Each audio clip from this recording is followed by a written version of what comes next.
ओम श्री गणेशाय नमः। ओम नमः शिवाय। हरे कृष्णा। प्रेम से बोलिए छठी मैया की जय हो।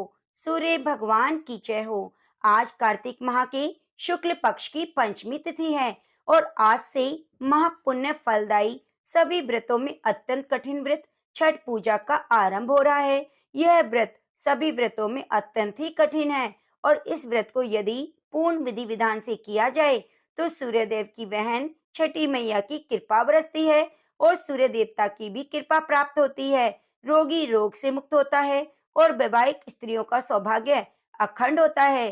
पुत्र की आयु दीर्घ होती है और घर में धन यश वैभव मान सम्मान प्रतिष्ठा में वृद्धि होती है। तो आज मैं आपको सुनाने जा रही हूँ कार्तिक स्नान की संपूर्ण कथा, कार्तिक मास महात्म्य का अगला अध्याय और साथ ही छठ पर्व के पहले दिन सुनी जाने वाली नहाय खाए की कथा।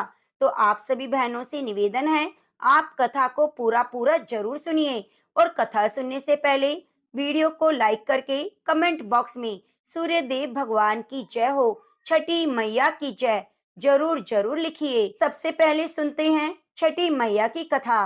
राजा प्रियव्रत और उनकी पत्नी मालिनी संतान सुख से वंचित थे। इस बात से राजा रानी काफी दुखी थे। एक दिन उन्होंने संतान प्राप्ति के लिए महर्षि कश्यप से पुत्र यज्ञ करवाया। महर्षि ने यज्ञ संपन्न करने के बाद मालिनी को खीर दी। खीर का सेवन करने के बाद गर्भवती हो गई और 9 महीने के बाद उनसे एक पुत्र की प्राप्ति हुई, लेकिन दुर्भाग्य से उनका पुत्र मृत पैदा हुआ। यह देखकर राजा और रानी बहुत दुखी हुए और निराशा की वजह से राजा ने आत्महत्या करने का मन बना लिया। परंतु जैसे ही राजा आत्महत्या करने लगा तो उसके सामने भगवान की मानस पुत्री देवसेना प्रकट हो गई और उन्होंने कहा, हे राजन, मैं छठी देवी हूँ। मैं लोगों को पुत्र सुख प्रदान करती हूँ।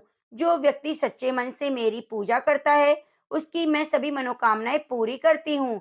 यदि राजन तुम मेरे विधि विधान से पूजा करोगे तो मैं तुम्हें पुत्र रत्न प्रदान करूंगी, वरदान दूंगी। अब देखिए, देवी के कहे अनुसार राजा प्रियव्रत ने कार्तिक शुक्ल की छठी तिथि को देवी छठी की पूजा की। इसी पूजा के फल के स्वरूप रानी मालिनी एक बार फिर से गर्भवती हुई और ठीक 9 महीने बाद उन्हें एक सुंदर पुत्र की प्राप्ति हुई। हे छठी माता, हे सूर्यदेव, जिस प्रकार आपने राजा को पुत्र रत्न की प्राप्ति कराई, उसी प्रकार सभी माताओं की गोद को भरना। सभी के घर में बच्चों की किलकारी गूंजे। जय छठी मैया। प्रिय भक्तों, अब आइए सुनते हैं दूसरी पौराणिक कथा। एक राजा था, उसकी 7 रानियां, 7 बहुएं और 7 बेटे थे। तालाब खुदवा दिया, तालाब में पानी नहीं आया। उन्होंने बहुत प्रयत्न करके देखे कि इसमें पानी क्यों नहीं आया। उन्होंने ज्योतिषियों से पूछा तो ज्योतिषी बोले, इसमें नाती की बलि चढ़ाओगे तो पानी आसानी से आ जाएगा। अब क्या था, राजा बड़ी ही दुविधा में पड़ गया, क्योंकि वे राजा थे और नगर का पालन पोषण करना उनकी जिम्मेदारी थी। नगर में अकाल पड़ा था, नगर में पानी की त्राही त्राही थी। लोग राजा को दोष देने लगे कि राजा ने तालाब तो खुदवा दिया, पानी नहीं आया, हम तो प्यासे मर जाएंगे। यह सब देखते हुए राजा बड़े दुखी हुए। रानी ने अपनी बड़ी बहू से कहा, पुत्री, मैं तुमसे एक चीज मांग रही हूँ। बोली, बोलिए। तो सास ने कहा, अपना लड़का हमें दे दो, हमें उसकी बलि चढ़ानी है। तो बहू ने इनकार कर दिया कि लड़का खिला पिलाकर पाल पोस कर बड़ा किया है, वह कैसे दे दूं। इस तरह दूसरी तीसरी 6 बहुओं से इसी तरह कहा कि हम नहीं देंगे अपने पुत्र को, इतना बड़ा किया है, हम लड़का नहीं देंगे। अब क्या था, रानी ने सोचा कि 7वीं बहू के पास जाने की कोई जरूरत नहीं, क्योंकि वह भी मना कर देगी। इसी असमंजस में 7वीं बहू के पास गई। 7वीं बहू से बोली, हे बहू, कुछ मांगने आई हूँ। बहू बोली, सब आपका है, जो चाहे वह मांग लो। सास बोली, बहू, तुम अपना पुत्र मुझे दे दो, हम उसकी बलि देंगे तो तालाब में पानी आ जाएगा। बहू ने आंखों में आंसू भरकर लड़का दे दिया। अब तालाब में इतना पानी आ गया कि वह भर गया। तब कार्तिक माह शुक्ल की पंचमी तिथि आई। महिला तालाब पर नहाने आई। उसने उसी दिन से छठ मैया का व्रत उठाया, नहाए खाए किया।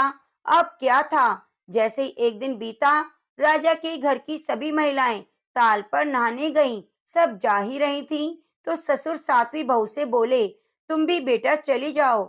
बहू ने सोचा, हमारे तो लड़का है ही नहीं, पर ससुर कह रहे हैं, तो उनके आदेश से ताल पर नहाने चली जाऊंगी। सब महिलाएं ताल पर नहा रही थीं, तो एक छोटा सा बालक खेलते हुए गोदी में आ गया। सबने कहा कि ये किसका लड़का है? सबने इनकार कर दिया। तो बहू ने देखा कि लड़का उसका है। उसने बालक को आंचल में उठा लिया और घर आकर छठी मैया की पूजा की। तो एक बार श्रद्धा के साथ फिर से बोलिए, छठी मैया की जय हो। हे छठी मैया, जिस प्रकार आपने छोटी बहू को दिया, वैसे सबको देना, सबके पुत्रों की रक्षा करना, कहानी कहने सुनने वाले, हुंकारा भरने वाले की करना। ओम नमः शिवाय। आइए अब सुनते हैं गणेश भगवान की कथा। एक ब्राह्मण था। वह रोज सवेरे उठकर गंगा जी नहाने जाता और आकर गणेश जी की पूजा करता। उसकी औरत को पूजा अच्छी ना लगती। वह हर रोज ब्राह्मण को कहती, सुबह ही पूजा लेकर बैठ जाते हो, मैं घर का कामकाज झाड़ू बुहारी कब करूं? ब्राह्मण उसकी बात नहीं सुनता था। एक दिन ब्राह्मण गंगा जी नहाने चला गया, तो पीछे से ब्राह्मणी ने गणेश जी की मूर्ति को छुपा दिया। ब्राह्मण ने आकर पूछा, मेरे गणेश जी की मूर्ति कहाँ गई? ब्राह्मणी ने कहा, मुझे मालूम नहीं। ब्राह्मण ने खाना पीना छोड़ दिया और कहा, मैं तो पूजा करके ही खाना खाऊंगा। ब्राह्मणी ने बहुत समझाया, खाना खा लो, पर ब्राह्मण ने खाना नहीं खाया और रोने लग गया। दोनों को लड़ते झगड़ते देखकर गणेश जी की मूर्ति हंसने लगी। तो ब्राह्मणी ने गुस्से में आकर कहा, गणेश जी की मूर्ति वहां पड़ी है। उसके बाद ब्राह्मण ने गणेश जी की पूजा करी। मूर्ति ने कहा, मेरी सेवा करते करते बहुत दिन हो गए, कुछ मांगो। ब्राह्मण ने कहा, अन्न मांगू धन मांगू, जितना दुनिया में सुख है सारा मांगू।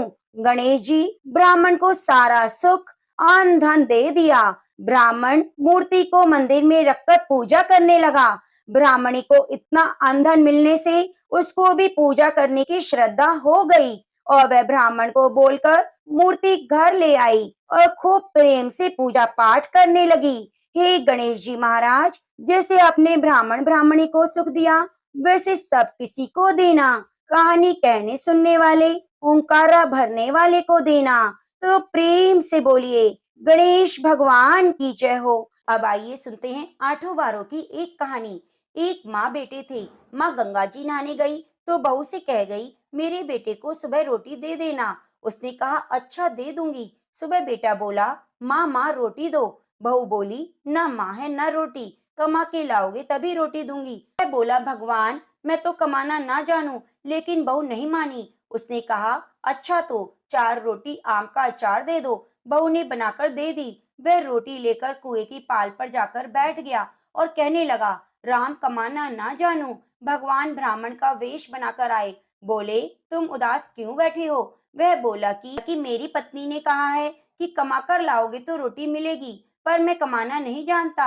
भगवान बोले, भैया कमाना तो मैं भी नहीं जानता, हाँ पर मैं आठों बारों का नाम जानता हूँ, जिससे तेरे अटूट भंडार हो जाएंगे। चावल के दाने और पानी की घंटी ले लो, ढके बर्तन को उघाड़ो। उसने सुनी। इतवार, सोमवार, मंगलवार, बुधवार, वीरवार, शुक्रवार, शनिवार, आठों वारों का आसरा भरियो पीहर सासरा अटूट भंडार होते चले गए। घर पहुंचा। बीवी बोली, क्या लाए? उसने कहा, आठों बारों का नाम लाया हूँ। बीवी ने सोचा, चलो कुछ तो लाया। चावल के दाने और पानी की घंटी ला, औंधों को सीधा और ढकों को उघाड़ो। उसने सुनी। इतवार, सोमवार, मंगलवार, बुधवार, बृहस्पतिवार, शुक्रवार, शनिवार, आठों बारों का आसरा भरियो पीहर सासरा अटूट भंडार होते चले गए। बहू से बोला, मैं बेटी के जा रहा हूँ। फटे से कपड़े पहनकर बेटी के यहाँ गया। बच्चे बोले, नाना आए हैं। बेटी बोली, कैसे भेष में आए हैं? बच्चे बोले, मैले भेष में आए हैं। आए क्या? 2 दिन की रोटी तोड़ने आए हैं। सच है, गरीबी सब कुछ कहला देती है। बेटी से कहा, बेटी आठों बारों की मेरी कहानी सुन लो। उसने कहा, पिताजी मेरा मुंह झूठा है। उसने पिता भूखे ही सो गए। अगले दिन बेटी को तरस आया। पिताजी पिताजी, आप अपनी कहानी सुनाओ। पिताजी ने कहा, चावल के दाने लाओ, पानी की घंटी लाओ, ढकों को उघाड़ो, औंधों को सीधा करो। पिता ने कही, बेटी ने सुनी। इतवार, सोमवार, मंगलवार, बुधवार, बृहस्पतिवार, शुक्रवार, शनिवार, आठों बारों का आसरा, भरियो पीहर सासरा, अटूट भंडार होते चले गए। बेटी भर भर के बोइये बांटने लगी। पड़ोसन ने कहा, तुम तो कह रही थी मेरा बापू कुछ नहीं लाया, फिर ये भर भर के बाइये कैसे बांट रही हो? मेरे बापू तो खाली हाथ आए थे। ये तो आठों बारों की कहानी का फल है। उसने बापू से, हमको भी कहानी सुनवा दोगी? उनकी पड़ोसन बोली। उसने पिताजी से कहा। वह बोला, आज तो मेरा मुंह झूठा है, कल सुना दूंगा। अगले दिन उसके पिताजी ने पड़ोसन को आठों बारों की कहानी सुनाई। उसके भी खूब अटूट भंडार हो गए। जैसे उस ब्राह्मण को आठों बारों की कहानी टूटी, वैसे सबके टूटी हो। प्रेम से बोलो, आठों बारों की जय। तो अब सुनते हैं कार्तिक मास में सुनी जाने वाली राम लक्ष्मण की कहानी। एक नगर में एक जाट और जाटनी रहा करते थे।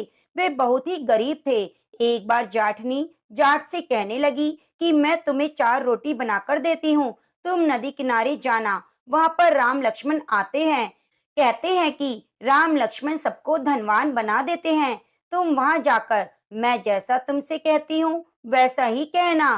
तुम राम लक्ष्मण को देखते ही कहना, राम बड़े लक्ष्मण छोटे, वो बैठे अम्बे की डाली, वो बैठे चंबे की डाली, मिट्टी का दशरथ बनावे, मक्खन मिश्री का भोग लगावे, दे परिक्रमा घर को आवे। तो जाट ने कहा, ठीक है। जब जाटनी ने 4 रोटी बना दी और जाट घर से चल पड़ा, सोचने लगा, आज तो खूब सारा धन लेकर आऊंगा। पूरे रास्ते उन्हीं पंक्तियों को रटता हुआ जा रहा था तो उसकी पत्नी ने उसे बताई थी। जैसे ही नदी किनारे पहुंचा, राम लक्ष्मण को देखकर भूल गया कि क्या बोलना है। वहां जाकर कहने लगा, लक्ष्मण बड़े राम छोटे, वह बैठे अम्बे की डाली, वो बैठे चंबे की डाली, मिट्टी का दशरथ बनावे, मक्खन मिश्री का भोग लगावे, दे परिक्रमा घर को आवे। तो जाट की बात सुनकर राम लक्ष्मण से कहते हैं, लक्ष्मण, इसने तुम्हें बड़ा बताया है, तो तुम ऐसा करो, जो कुछ देना है वह दे दो। लक्ष्मण कहने लगे, राम भैया, इसकी तो बुद्धि मलिन हो गई है। इस मूर्ख को यह नहीं पता कि राम से बड़ा दुनिया में कोई नहीं है।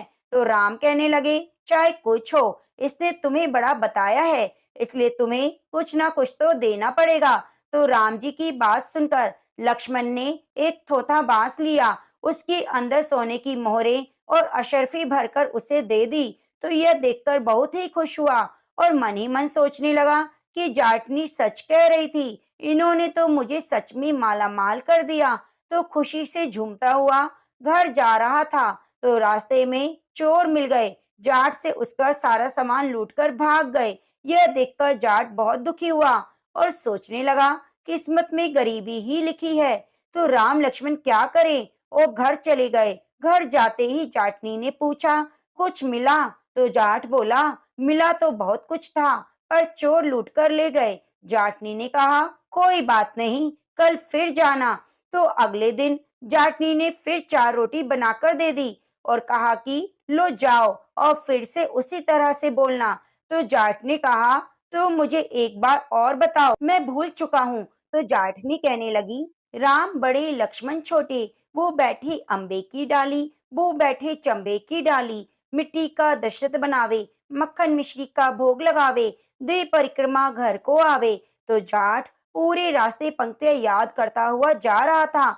जैसे ही राम लक्ष्मण के सामने पहुंचा तो फिर से भूल गया और कहने लगा, लक्ष्मण बड़े राम छोटे, वे बैठे अम्बे की डाली, वे बैठे चंबे की डाली, मिट्टी का दशरथ बनावे, मक्खन मिश्री का भोग लगावे, दे परिक्रमा घर को आवे। तो राम जी कहने लगे, लक्ष्मण, यह व्यक्ति आज भी तुम्हें बड़ा बता रहा है, तुम इसे कुछ दे दो। तो लक्ष्मण कहने लगे, इसकी तो बुद्धि मलिन हो गई है भैया, ये मूर्खमती वाला व्यक्ति है। आज तक इसे यह नहीं पता कि राम से बड़ा कोई हुआ है क्या।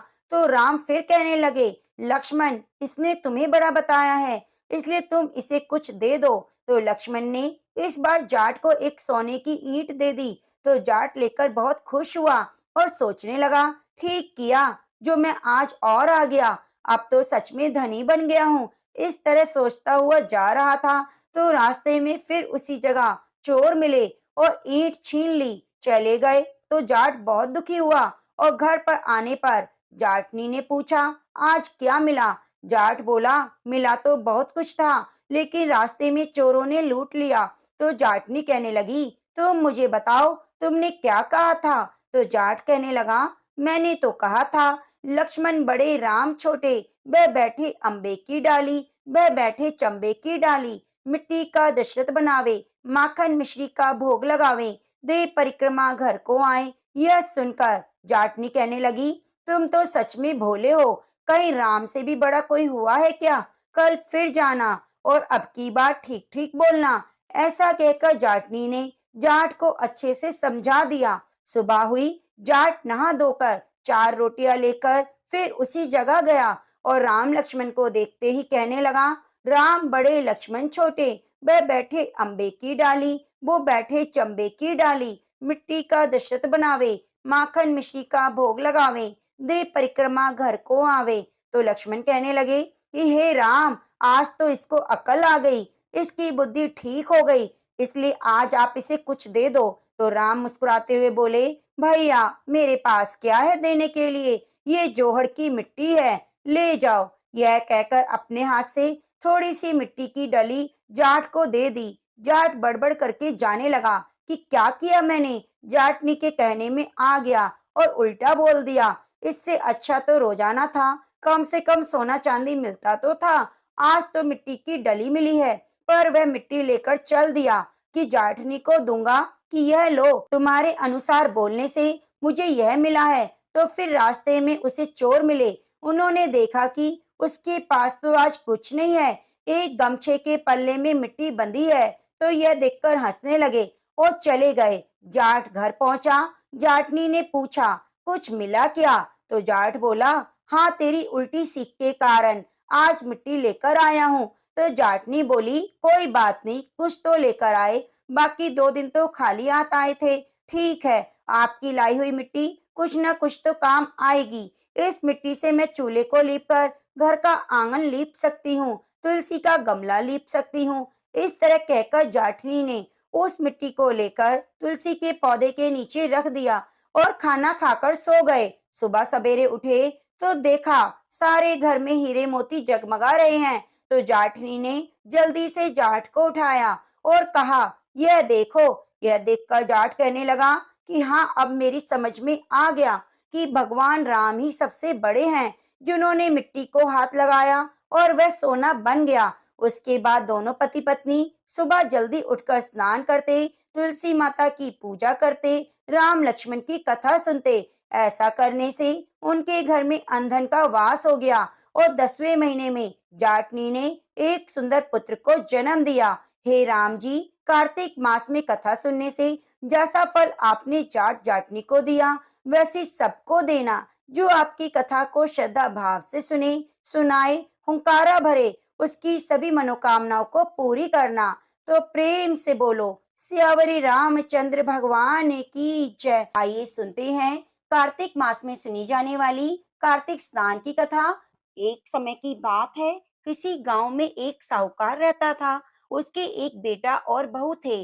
साहूकार के बेटे की बहू कार्तिक महीने में रोजाना सुबह जल्दी उठकर गंगा स्नान के लिए जाती। उसका नियम था कि वह कभी भी पराये पुरुष का मुंह नहीं देखती। एक राजा का बेटा भी सुबह सवेरे गंगा स्नान के लिए जाता।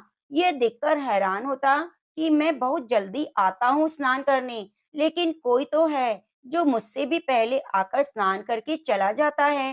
तो राजा का बेटा रोजाना सुबह जल्दी आने की कोशिश करता, पर साहूकार की बहू उससे भी पहले स्नान करके चली जाती। ऐसा करते करते कार्तिक का महीना बीतने लगा। सिर्फ अंतिम 5 दिन बाकी बचे थे। साहूकार कहने लगा, अब तो मैं पता लगा कर रहूंगा कि कौन है इस तरह। वह सोचते हुए वो कार्तिक स्नान के लिए जा रहा था।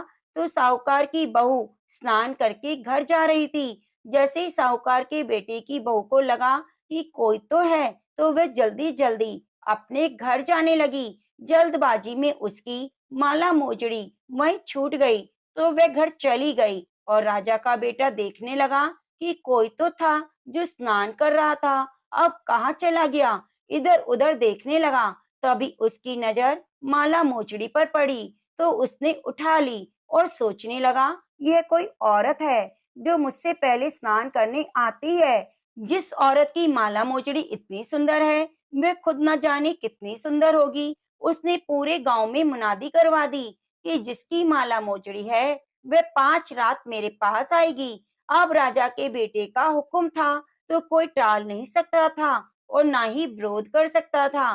तो सामने से साहूकार के बेटे की बहू ने कहलवा दिया, मैं 5 रात तो आऊंगी, लेकिन किसी को साख भरने के लिए बैठा देना। तो यह सुनकर राजा के बेटे ने एक तोते को पिंजरे में बंद करके गंगा किनारे पेड़ पर टांग दिया। बहू सुबह के समय आई, पहली पौड़ी पर पैर रखा और बोली कि हे कार्तिक के ठाकुर, राई दामोदर, पांचों पांडु, छठे नारायण, भीषम राजा, उस पापी को नींद आ जाए। तो इतना कहते ही राजा के बेटे को नींद आ गई। बहू सुबह नहा धोकर चलने लगी, तो तोते से कहने लगी, सुआ सुआ तेरे गल डालू हीरा मेरा, साख भरियो मेरा बीरा। सुआ बोला कि कभी कोई भाई भी अपनी बहन की साख भरता है क्या? तो वह कहने लगी, सुआ सुआ मैं सुबह तेरे पैरों में नेवर डालूंगी, साख भरियो मेरा देवर। तो सुए ने कहा, ठीक है भाभी, मैं आपकी साख भरूंगा। तो सुनकर वह बहुत खुश हुई और अपने घर चली गई। उसके जाने के बाद राजा का बेटा हड़बड़ाकर उठा और सुए से पूछने लगा, सुआ वो आई थी क्या, कैसी थी? सुआ बोला, आभा की बिजली, होली की झल, केला सी कामनी, गुलाब का सा रंग। तो ये सुनकर राजा का बेटा मन मचलने लगा और सोचने लगा कि मैं भी कैसा हूँ। वह आई और मैं सो गया, कल से मैं नींद नहीं लूंगा। अगले दिन राजा के बेटे ने सोचा कि आज मैं अपनी उंगली में चीरा लगा लेता हूँ ताकि मुझे नींद ना आए। तो अगले दिन राजकुमार ने अपनी उंगली चीरकर वहां बैठ गया। उंगली में बुरी तरह से दर्द हो रहा था, उसे नींद भी नहीं आ रही थी। उधर जैसे ही सुबह होने वाली थी, तो मुंह अंधेरे साहूकार की बेटे की बहू आई और भगवान से उसी तरह प्रार्थना करने लगी, कहने लगी कि हे कार्तिक के ठाकुर, राई दामोदर, पांचों पांडु, छठे नारायण, भीकम राजा, उस पापी को नींद आ जाए। तो राजा के बेटे को नींद आ गई और साहूकार के बेटे की बहू ने स्नान किया और जाते समय तोते के पास आई और कहने लगी, सुआ सुआ तुम मेरी साख भरी हो, मैं तुम्हारे पैरों में नेवर डालूंगी। तो सुए ने कहा, ठीक है भाभी। तो ये सुनकर वह घर चली गई। उसके जाते ही राजा का बेटा नींद से जागकर बैठ गया। तो उसने तोते से पूछा, सुआ सुआ वह आई थी क्या? सुए ने कहा, हाँ आई थी। तो राजकुमार सोचने लगा, मुझे क्या हो गया है, जब वो आती है मुझे नींद आ जाती है। आज मैं बिना बिस्तर के बैठूंगा, सारी रात बैठे बैठे बिताऊंगा। इस तरह तीसरे दिन साहूकार के बेटे की बहू स्नान करने आई और फिर भगवान से प्रार्थना की और राजकुमार को नींद आ गई। जब वह नहाकर जाने लगी, तो वह आंख बंद करके चली गई। राजकुमार जब उठा, तो वह जा चुकी थी। तो राजकुमार फिर से सोच में पड़ गया। वह सोचने लगा, आज मैं अंगीठी जलाकर बैठूंगा जिससे मुझे नींद ना आए। तो फिर वह रात को अंगीठी रखकर बैठ गया। साहूकार की बहू आई और वह भगवान से प्रार्थना करने लगी, भगवान आपने 3 रातें तो निकाल दी, अब चौथे दिन भी मेरी रक्षा करना। साहूकार के बेटे को नींद आ गई और साहूकार की बहू स्नान करके चली गई। तो आंख खुलते ही उसने देखा सुबह हो गई, वहां कोई नहीं था। वह सोचने लगा, आज की रात मैं बिल्कुल नहीं सोऊंगा, आज मैं अपनी आंखों में मिर्ची डालकर बैठूंगा ताकि मुझे नींद ना आए। तो साहूकार की बहू फिर आई, उसने भगवान से उसी तरह प्रार्थना की कि भगवान आज मेरा चौथा दिन है, आज भी मेरी लाज रखना। तो भगवान की कृपा से उसे नींद आ गई और वह स्नान करके चली गई। सुबह जब तोते से राजकुमार ने पूछा, तो वही बात बताई, वह तो आई थी और स्नान करके चली गई। तो राजकुमार सोचने लगा कि आज मैं बिना बिस्तर बिछाए गंगा किनारे बैठकर निगरानी करूंगा, आज जाने नहीं दूंगा, क्योंकि आज तो 5वां और अंतिम दिन है। इस तरह विचार करके बैठ गया। साहूकार के बेटे की बहू आई और भगवान से प्रार्थना करने लगी कि भगवान, आज तो 5वां दिन है, मेरी रक्षा करना। तो वह पतिव्रता नारी थी और बड़े ही नियम से कार्तिक स्नान करती थी। तो भगवान ने उसकी मुराद सुन ली। उस दिन राजकुमार को नींद आ गई और वह स्नान करके आई और स्नान करके वापस जाने लगी। तो उसने अपनी आंखें बंद कर ली और तोते के पास आकर कहने लगी, सुआ सुआ, इस पापी को कह देना, 5 रातें पूरी हो चुकी हैं, अब वह मेरी माला मोचड़ी घर पर भिजवा दे। तो सुबह राजकुमार की आंख खुली। उसने तोते से पूछा, क्या वह आई थी? तो तोते ने कहा, हाँ आई थी और एक बात कह कर गई है। उसने कहा है, 5 रात पूरी हो गई, अब मेरी माला मोचड़ी भिजवा दो। यह सुनकर राजकुमार सोचने लगा, वह तो सच्ची थी, तभी तो भगवान ने उसका सत रखा। फिर राजकुमार भी अपने घर चला गया। कुछ समय के बाद में राजकुमार को कोढ़ हो गया और कोढ़ की वजह से राजकुमार का शरीर बुरी तरह से जलने लगा। वह बुरी तरह से चीखता चिल्लाता, तो राजा ने उसकी हालत देखी नहीं जाती। राजकुमार के एक बेटा था। जब भी किसी को वैद्य को बुलाते तो उसका इलाज करवाने की कोशिश करते, तो रोग उतना ही ज्यादा बढ़ जाता। यह देखकर वैद्य ने कहा, राजन, इसकी बीमारी हमारी समझ में नहीं आती, आप किसी अच्छे पंडित से पूछिए। तो राजा ने पंडितों को बुलाकर पूछा कि मेरे बेटे का शरीर क्यों जल रहा है? जैसे ही मैं इसका इलाज कराने की कोशिश करता हूँ, यह और ज्यादा जलने लगता है। बताओ इसका क्या कारण है? तो पंडितों ने देखकर बताया कि आपके बेटे ने पतिव्रता नारी पर बुरी नजर डाली है, उसी की वजह से इसकी यह हालत हो गई, इस रोग से यह पीड़ित हुआ है। तो राजा ने कहा कि आप इसका कारण जानते हैं तो निवारण भी जानते होंगे, कृपया बताइए बेटे के ठीक होने का उपाय। तो पंडितों ने कहा, अगर ये साहूकार की बहू को धर्म की बहन बनाए और रोज उसके नहाए हुए जल से स्नान करे तो ये ठीक हो जाएगा। तो राजा साहूकार की बहू की माला लेकर साहूकार के घर गया और बोला, यह माला आपकी पुत्र वधू की है, मैं इसे लौटाने आया हूँ, आप इस माला को रख लीजिए और मुझ पर एक बहुत बड़ा एहसान कीजिए कि आपकी बहू जब स्नान करे तो उसके स्नान के हुए पानी से मेरे बेटे को नहला देना।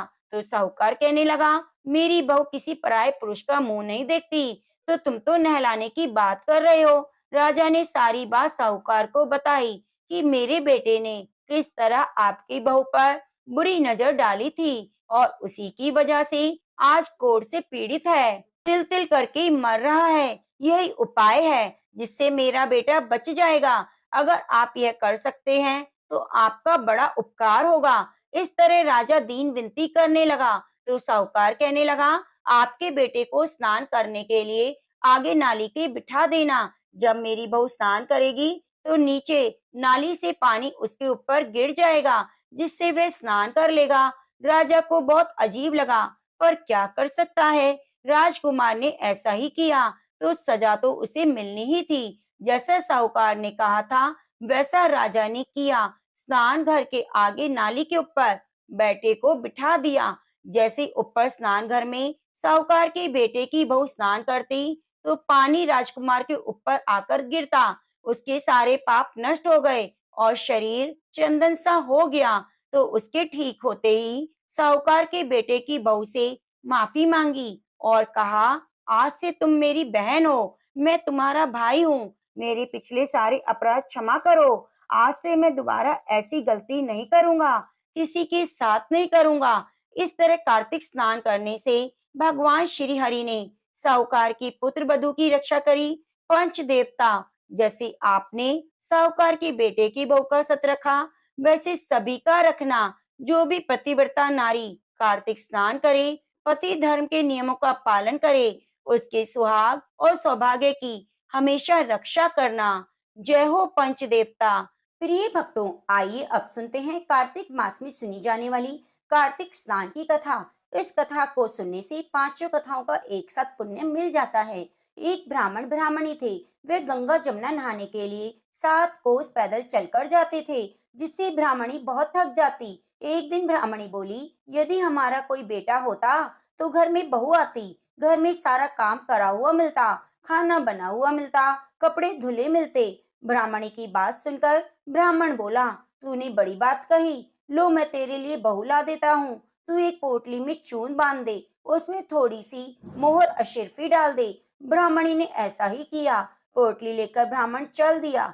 कुछ दूरी पर जमुना जी के किनारे लड़कियां अपने अपने मिट्टी के घर बना बना कर खेल रही थी। उनमें से एक लड़की बोली, मैं तो अपना घर नहीं बिगाड़ती, मुझे तो ये रहने के लिए चाहिए। वही लड़की ब्राह्मण के मन को भा गई। ब्राह्मण मन में सोचने लगा कि यह लड़की कितनी समझदार है। वह उस लड़की के पीछे चल दिया। जब लड़की अपने घर पहुंची तो ब्राह्मण उससे बोला, बेटी, मैं भूखा हूँ, अपनी माँ से पूछो, क्या वह मुझे 4 रोटी देगी?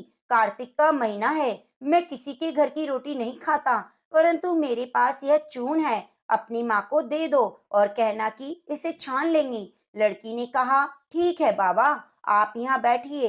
अंदर जाकर लड़की ने अपनी माँ से कहा, माँ, बाहर एक बाबा आए हैं, उनके लिए रोटी बना दो और ये आटा भी छान लो। माँ ने आटा छाना तो उसमें से मोहर अशर्फी निकली। माँ सोचने लगी कि जिसके आटे में इतनी अशर्फी हैं, उसके घर में कितनी होंगी। जब ब्राह्मण रोटी खाने बैठा तो माँ बोली, बाबा, क्या तुम अपने बेटे की सगाई करने जा रहे हो? ब्राह्मण ने कहा, मेरा लड़का तो काशी जी पढ़ने गया है, अगर तुम कहो तो खंडे कटारे से तुम्हारी लड़की को ब्याह कर ले जाऊं। माँ बोली, अच्छी बात है। ब्राह्मण उसे ब्याह कर ले आया। घर आकर ब्राह्मण बोला, रामू की माँ, किवाड़ खोल, देख मैं तेरे लिए बहू लाया हूँ। ब्राह्मणी बोली, दुनिया तो बोली मारती है, अब आप भी मारने लगे। हमारे तो 7 जन्म भी बेटा नहीं हो सकता, तो बहू कहाँ से आएगी? ब्राह्मण ने कहा, नहीं, तू दरवाजा खोल। ब्राह्मणी ने दरवाजा खोलकर देखा तो सचमुच सामने बहू खड़ी थी। सास आदर के साथ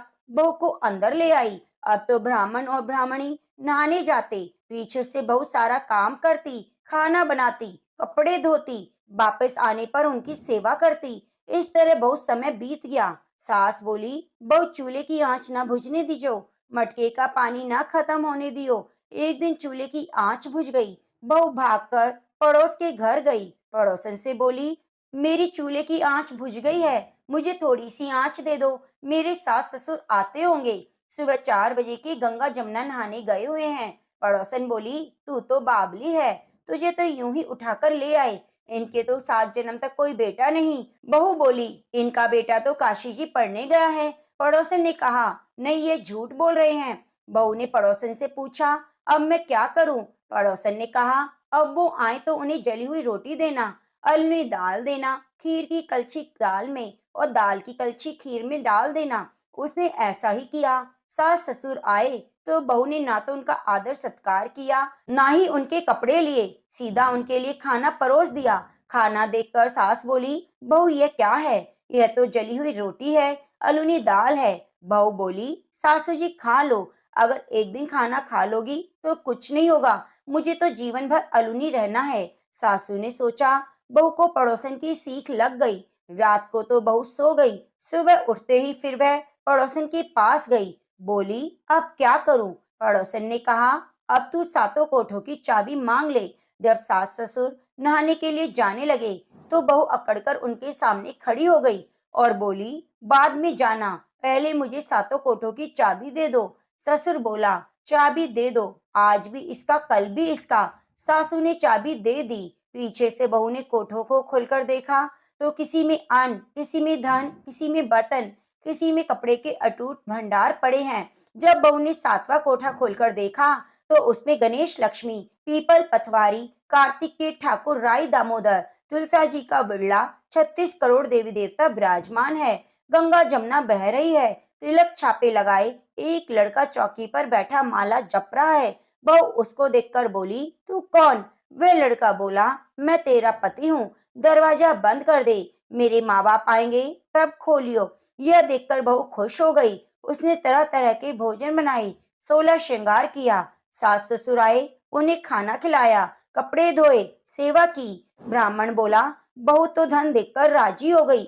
बहू सास के पैर दबाती हुई बोली, माँ जी, आप हर रोज इतनी दूर गंगा जमुना नहाने जाती हो, थक जाती होगी, घर पर ही नहा लिया करो। सास बोली, अरे बहू, घर में भी कभी गंगा यमुना बहती है? बहू बोली, हाँ माँ जी, चलो मैं दिखाती हूँ। उसने 7वां कोठा खोलकर दिखाया। 36 करोड़ देवी देवता विराजमान है। गणेश, लक्ष्मी, पीपल पथवारी, तुलसा, कार्तिकेय ठाकुर, राई दामोदर, शिव पार्वती आदि 36 करोड़ देवी देवता विराजमान है। गंगा जमुना बह रही है। तिलक छापे लगाए एक लड़का चौकी पर बैठकर माला जप रहा है। माँ बोली, तू कौन? लड़का बोला, माँ मैं तेरा बेटा हूँ। माँ बोली, दुनिया कैसे जानेगी कि तू मेरा बेटा है? तू कहाँ से आया है? लड़का बोला, मुझे तो कार्तिक के देवता ने भेजा है। माँ बोली, बेटा ये दुनिया कैसे जानेगी कि तू मेरा बेटा है? उसने पंडित से पूछा तो वह बोला, परली पार पे बहू बेटा खड़े हो, इस पार पर बुढ़िया खड़ी हो,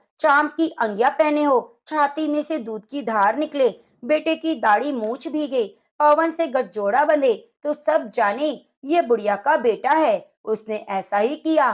चांद की अंगियां फट गई, छाती में से दूध की धार निकली, बेटे की दाढ़ी मूछ भीग गई, पवन पानी से बेटे बहू का गठजोड़ा बंध गया। यह देखकर ब्राह्मण ब्राह्मणी बहुत खुश हुए। हे कार्तिक के ठाकुर भगवान कृष्ण जी, जैसे ब्राह्मण ब्राह्मणी को दिया वैसे सबको देना, जैसे उनकी इच्छाएं पूरी करी वैसे सबकी करना, कहानी कहने सुनने वाले, हुंकारा भरने वाले की करना। तो प्रेम से बोलो कार्तिक की राई दामोदर की जय। अब आइए सुनते हैं कार्तिक मास महात्म्य में 25वां अध्याय, जिसमें दत्तगुरु शुक्राचार्य जी ने राजा बलि को बौने ब्रह्मचारी के रूप में भगवान के आने का कारण बतलाते हुए कहा, हे राजा बलि, तुम्हारा राज्य प्राप्त करने के लिए ही अदिति के गर्भ से जन्म लेकर भगवान विष्णु स्वयं इस रूप में तुम्हारे यज्ञ में आए हैं। दान के रूप में कुछ मत देना, वरना चले जाओगे। इसके उत्तर में बलि ने कहा, हे गुरुदेव, आप मुझे अधर्म का उपदेश क्यों देते हैं? घर आए याचक को दान न देना अधर्माचरण नहीं तो और क्या है? यदि विष्णु भगवान स्वयं याचक बनकर मेरे द्वार पर आए हैं, तो इससे बढ़कर मेरे लिए सौभाग्य की क्या बात हो सकती है? मैं जितने यज्ञ करता हूँ, वे सभी भगवान विष्णु को प्रसन्न करने के लिए करता हूँ। अतः बटुक रूप में जो कुछ मांगेंगे मैं अवश्य दूंगा। शुक्राचार्य जी और बलि में अभी वार्ता चल ही रही थी कि वामन भगवान राजा बलि के यज्ञ मंडप में आ गए। बलि ने अर्घ आदि देकर उनका आदर सत्कार किया। फिर हाथ जोड़कर बोले, हे नाथ, आपके दर्शन पाकर मैं कृतार्थ हो गया। अब आज्ञा दीजिए कि मैं आपकी क्या सेवा करूं? तब भगवान ने कहा, हे राजन, तप करने के लिए हमको 3 पग भूमि चाहिए। यह सुनकर राजा बलि ने हंसकर कहा, हे बटुक, तुमने ये क्या मांगा? कुछ धन, ग्राम, शहर, हाथी, घोड़े मांगते। यह सुनकर वामन भगवान बोले, हे दैत्यराज, मुझे इन सब का प्रलोभन नहीं, मुझे तो तप के लिए 3 पग भूमि चाहिए। हे राजन, यह पृथ्वी सदैव किसी के पास नहीं, सारी पृथ्वी को भोगने वाले मानधाता जैसे राजा आज कहाँ गए? अतः मुझे अधिक लोभ नहीं, मात्र 3 पग भूमि चाहिए। चंचल लक्ष्मी को यज्ञ और दान आदि में लगाकर तुम्हारी तरह जो अपना मार्ग सुधारते हैं, वे धन्य हैं। भूमि दान से उत्तम कोई दान हुआ है और न कोई आगे होगा। अतः हे दानवीर, मुझे मात्र 3 पग भूमि दीजिए। भगवान विष्णु ने राजा बलि को समझाते हुए आगे कहा, हे राजा बलि, इस संबंध में मैं तुम्हें एक प्राचीन इतिहास सुनाता हूँ। ध्यान पूर्वक सुनो। पहले ब्रह्म कल्प में भद्रमती नाम दरिद्र ब्राह्मण था। उसके श्रुता, सिंधु, यशोमती, शोभा, कामिनी, मालिनी नामक 6 स्त्रियां और अनेक पुत्र थे। जब दरिद्रता के कारण सभी भूख से अत्यंत दुखी हो गए, तब वह ब्राह्मण सुकुटुंब कौशाम्बी नामक नगरी में चला गया। वहां जाकर भद्रमती ने सुघोष नामक एक धनी ब्राह्मण से 5 पग भूमि मांगी, तो उसने दे दी। इसी 5 पद भूमि के दान के कारण उस सुघोष नामक ब्राह्मण विष्णु का परम पद प्राप्त हुआ। उसके बाद एक अन्य ब्राह्मण के मांगने पर भद्रमती ने वह दान में मिली हुई 5 पद भूमि उसे दान दे दी। इससे भद्रमती को मोक्ष की प्राप्ति हुई। इसी कारण कहता हूँ, हे राजन, मुझे 3 पग भूमि दे दो, जिससे उसे किसी को देकर मैं भी मोक्ष का प्राप्त कर सकूं। बावन भगवान के द्वारा प्रेरित करने पर राजा बलि गंगा सागर अर्थात टूटी वाला लोटा लेकर भूमि का संकल्प कराने को तैयार हुए। तभी शुक्राचार्य जी तपोबल से अपना सूक्ष्म रूप बनाकर राजा बलि को संकल्प कराने के लिए रोकने के लिए गंगा सागर की टूटी में जल रोककर बैठ गए। बामन भगवान शुक्राचार्य की इस चाल को जान गए, अतएव उन्होंने एक तेज नोक वाली कुशाल लेकर लोटे की ठूटी के छिद्र में डाल दी। इससे शुक्राचार्य की एक आंख फूट गई और ठोंटी से राजा की अंजलि में जल आ गया। राजा बलि ने 3 पग भूमि देने का संकल्प दे दिया। उससे भगवान विराट रूप धारण कर ब्रह्मलोक तक बढ़ गए। उन्होंने 2 पग में सारा ब्रह्मांड नाप लिया। भगवान के पांव के अंगूठे से ब्रह्मांड फूट गया और फूटे हुए मार्ग से पानी के अनेक स्रोत बहने लगे। भगवान विष्णु का पैर उस जल से धुलता रहा। वहीं लोक पावन जल ब्रह्मा आदि देवताओं को पवित्र करता हुआ सप्त ऋषियों से सेवित सुमेरु पर्वत पर पड़ा और गंगा के नाम से विख्यात हुआ। इस प्रकार पतित पावनी गंगा की उत्पत्ति भगवान के चरणों से हुई, जिसके स्नान और स्मरण मात्र से जन्म जन्मांतर के पाप नष्ट हो जाते हैं। यह दृश्य देखकर सभी देवता और ऋषि मुनि स्तुति करके बोले, हे अनंत मूर्ति, जगत संचालक, परम पिता, आप सबके स्वामी, आपको नमस्कार है। इस प्रकार स्तुति सुनकर भगवान ने सब देवताओं को अपना अपना स्थान दिला दिया और बलि को रसातल में भेजते हुए वरदान दिया कि अग्नि में बिना मंत्रोच्चारण के जो हवन किया जाएगा वह तथा कुपात्र को आप पवित्रता से दिए गए दान का फल तुम्हें प्राप्त होगा। इस प्रकार भगवान ने देवताओं को सुंदर स्वर्ग और बलि को अन्य दैत्यों का पाताल दिया। इस प्रकार कृत्य करके भगवान पुनः वामन रूप में हो गए। तब सभी देवताओं और ऋषि मुनियों ने भगवान की पुनः स्तुति की।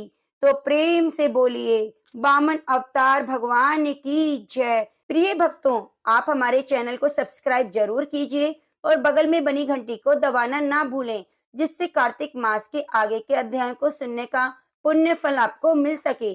और अगर आपने पिछले अध्याय नहीं सुने हैं तो आप चैनल पर जाकर सभी अध्यायों को जरूर जरूर सुनिए। ओ तुलसी महारानी, नमो नमो हर की पटरानी, नमो नमो तुलसी महारानी, नमो नमो हर की पटरानी। प्रेम से बोलिए, तुलसी शालिग्राम भगवान की जय। एक कन्या थी, जब वह थोड़ी बड़ी हुई उसको समझ आने लगा, तब से वह तुलसी माता की पूजा करने लगी। उसके प्रतिदिन का नियम था कि तुलसी माता जी की पूजा करने के बाद ही खाना खाती। जब वह कन्या शादी के लायक हुई तब उसके माता पिता ने उसकी शादी करवा दी। कन्या को उसके माता पिता ने दहेज में एक तुलसी का गमला दिया। ससुराल में वह प्रतिदिन सवेरे उठती, पूजा करती, उसके बाद ही खाना खाती। उसकी 2 जेठानियां थी, वे दोनों उसका मजाक उड़ाती कि बड़ी नियम धर्म वाली बनती है। उन दोनों को उससे बहुत ईर्ष्या होती, इसलिए वे दोनों तुलसी जी का गमला छुपा देती। वह कन्या बड़ी मुश्किल से गमला ढूंढ कर लाती और अच्छे से पूजा करती, फिर खाना खाती। वह गमला ढूंढ कर लाती तो एक दिन उसकी जिठानियों ने क्या किया कि गमला ही दूर फेंक दिया। कन्या ने खूब ढूंढा पर उसे गमला नहीं मिला। वह बहुत परेशान हुई। उस दिन तो खाने में उसने कुछ भी नहीं खाया, क्योंकि उसका नियम था कि जब तक वह तुलसी माता की पूजा नहीं करेगी वह कुछ नहीं खाएगी। उस कन्या की सच्ची भक्ति देखकर तुलसी माता उससे बहुत प्रसन्न हो गई और कमरे में तुलसी माता का गमला प्रकट हो गया। अगले दिन सुबह जब उठी तो क्या देखती है, उसकी खाट के चारों कोनों पर तुलसी माता का गमला आ गया है। यह देखकर वह बहुत प्रसन्न हो गई। अब मेरी तुलसी माता को कोई चुरा नहीं सकेगा, पूजन करने के लिए भी कहीं जाना नहीं पड़ेगा, कोई मेरी तुलसी माता को फेंकेगा भी नहीं। वह तो जल्दी से उठकर स्नान करती और तुलसी माता का पूजन कर लेती। जब वह खाना खाने बैठी तो उसकी जिठानियां मजाक करने लगी। लो, देवरानी जी का नियम धर्म पूरा हो गया। उससे पूछती है, तुलसी जी की पूजा कर ली क्या? देवरानी बोली, हाँ कर ली। जेठानिया बोली, कहाँ से करी? गमला तो फेंक दिया। देवरानी कहती है, देख लो मेरे कमरे में खाट पर तुलसा जी लगी है। जेठानिया बहुत शर्मिंदा हुई और बोली कि देवरानी तेरी भक्ति सच्ची है, हमने तुझे बहुत परेशान किया हमें माफ कर दो। देवरानी उन्हें माफ कर देती है। हम भी तुलसी माता से प्रार्थना करते हैं, हे तुलसी माता, जैसी कृपा आपने देवरानी पर करी वैसे सभी पर करना। तो प्रेम से बोलिए तुलसी माता की जय। भक्तजनों, अब आइए सुनते हैं लपसी तपसी की कथा। यह कथा हमें हर कथा कहानी में जरूर सुननी चाहिए। एक लपसी था, एक तपसी था। तपसी तो भगवान की तपस्या करता। लपसी रोजाना सवा सेर का हलवा बनाकर भगवान को भोग लगाकर राली हिलाकर जीम लेता। एक दिन दोनों में झगड़ा हो गया। तपसी बोला मैं बड़ा, तपसी बोला मैं बड़ा, क्योंकि मैं भगवान की तपस्या करता हूँ। नारद जी बोले तुम्हारा फैसला मैं करूंगा। दूसरे दिन तपसी नहाकर आने लगा तो नारद जी ने 1.25 करोड़ का मुंदड़ा तपसी के आगे गिरा दिया। उसने आंखें खोलकर देखा तो मुंदड़ा पड़ा हुआ था। उसने उठाकर पैर के नीचे दबा लिया और तपस्या करने लगा। उधर लपसी ने 1.25 सेर का हलवा बनाकर भगवान को भोग लगाकर राली हिलाकर जीम लिया। इतने में नारद जी आए, दोनों को अपने पास बिठाया। दोनों पूछने लगे बताओ नारद जी कौन बड़ा। नारद जी ने तपसी से कहा अपना पाँव हटाओ। पाँव हटाते ही मुंदड़ा निकला। तब नारद जी बोले तुमने इसे चुराया, इसलिए तुम्हारी तपस्या भंग हो गई। लपसी बड़ा है। तपसी कहने लगा मुझे मेरी तपस्या का फल कैसे मिलेगा। नारद जी बोले तेरी तपस्या का फल कार्तिक नहाने वाले देंगी। सब कहानी कहकर तेरी कहानी नहीं कहेंगी, कार्तिक का फल तुझे मिलेगा। धोती देकर अंगोछा नहीं देंगी तो उसका फल तुझे मिलेगा। सीधा देकर दक्षिणा नहीं देंगी, ब्राह्मण जिमाकर दक्षिणा नहीं देंगी, दीवा चास के हाथ न जोड़े तो तुझे पुण्य मिलेगा। कपड़ा देकर बटन न लगाए, दाहिने हाथ से नाड़ा बांधे तो सबका फल तुझे मिलेगा। इतना कहकर नारद जी चले गए। तो प्रेम से बोलिए कार्तिक मास की जय हो। प्रिय भक्तजनों, अब आइए सुनते हैं तुलसी चालीसा। तुलसी महारानी करू बिन सिर नाय, जो मम हो संकट विकट दीजिए माति नशाए। नमो नमो तुलसी महारानी, महिमा अमित न जाए बखानी। दियो विष्णु तुमको सन्माना, जग में छायो सुयस महाना। विष्णु प्रिया जय जयति भवानी, तीनों लोक की हो सुख खानी। भगवत पूजा कर जो कोई, बिना तुम्हारे सफल न होई। जिस घर तब नहीं होए निवासा, उस घर करहि विष्णु नहीं बासा। करे सदा जो तब सुनित सुमरण, तेहि के काज सब होए पूरण। कार्तिक मास महात्म्य तुम्हारा, ताको जानत सब संसारा। तब पूजन जो करे कुंवारी, पावे सुंदर वर सुकुमारी। कर जो पूजा नित प्रति नारी, सुख संपत्ति से होए सुखारी। वृद्धा नारी करे जो पूजन, मिले भक्ति होवे पुलकित मन। श्रद्धा से पूजे जो कोई, भवनिधि से तर जावे सोई। भागवत यज्ञ करावे, तुम बिन नहीं सफलता पावे। छायो तब प्रताप जग भारी, ध्यावत तुम्हें सकल चितधारी। तुम्ही मातृ यंत्रण तंत्रण में, सकल काज सिद्धि होवे क्षण में। औषण रूप आप हो माता, सब जग में तब यश विख्याता। देव ऋषि मुनि ओ तपधारी, करत सदा तब जय जयकारी। वेद पुराण न तब यश गाया, महिमा अगम पार नहीं पाया।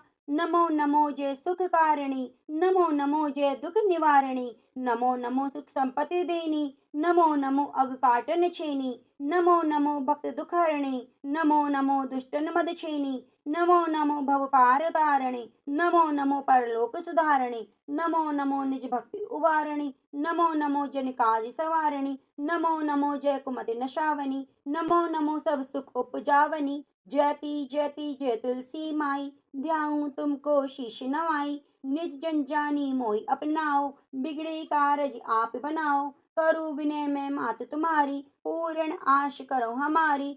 शरण चरण कर जोरी मनाओ, निज दिन तेरे ही गुण गाऊं। करूं मात अब मोह पर दाया, निर्मल होए सकल मम काया। मांगू मात यह वर दीजे, सकल मनोरथ पूर्ण कीजे। जानू नहीं कछु नेम अचारा, क्षमो मात अपराध हमारा। 12 मास करे जो पूजा, सम जग में और न दूजा। प्रथमे गंगा जल मंगवावे, फिर सुंदर स्नान करावे। चंदन अक्षत पुष्प चढ़ावे, धूप दीप नैवेद्य लगावे। करे आचमन गंगा जल से, ध्यान करे निर्मल हृदय से, पाठ करे चालीसा की, स्तुति करे मात तुलसा की। यह विधि पूजा करे हमेशा, ताकि तन नहीं रहे कलेशा। करे मास कार्तिक का साधन, सोबे नित पवित्र सिद्ध हुई जाहि। यह कथा माँ सुखदाई, पढ़े सुने सो पवतर जाई। यह श्री तुलसी चालीसा, पाठ करे जो कोय, गोविंद सो फल पावहीं, जो मन इच्छा होय। प्रेम से बोलिए तुलसी माता की जय हो, शालिग्राम भगवान की जय हो।